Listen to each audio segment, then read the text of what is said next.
నమస్కారం, నా పేరు రాజశేఖర్ పప్పు, joint replacement surgeon from onus robotic hospitals Hyderabad. మనకి జాయింట్ పెయిన్స్ రెండు రకాలుగా ఉంటుంది. ఆస్టియో ఆర్థరైటిస్ అని, రుమటాయిడ్ ఆర్థరైటిస్ అని ఉంటుంది. ఆస్టియో ఆర్థరైటిస్ అనేది వయసును బట్టి వయసు పెద్దగా అవుతున్న కొద్దీ జాయింట్ అరిగిపోయి మోకాళ్ళ నొప్పులు రావటాన్ని ఆస్టియో ఆర్థరైటిస్ అంటాం. రుమటాయిడ్ ఆర్థరైటిస్ అనేది వంశపారంపర్యంగా వచ్చే జబ్బు.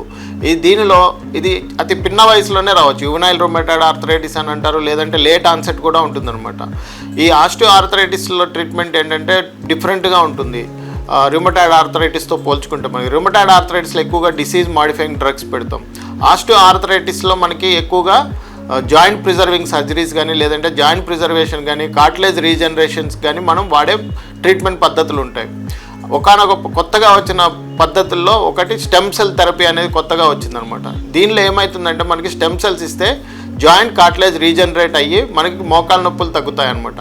కానీ దీనికి కూడా కొన్ని టర్మ్స్ అండ్ కండిషన్స్ ఉంటాయి. ఎర్లీగా తీసుకోవాలి. మీలో ఎవరైనా స్టెమ్ సెల్స్ తీసుకోవాలని అనుకుంటుంటే మమ్మల్ని సంప్రదించవచ్చు ఓనస్ రోబోటిక్ హాస్పిటల్స్లో. Thank you.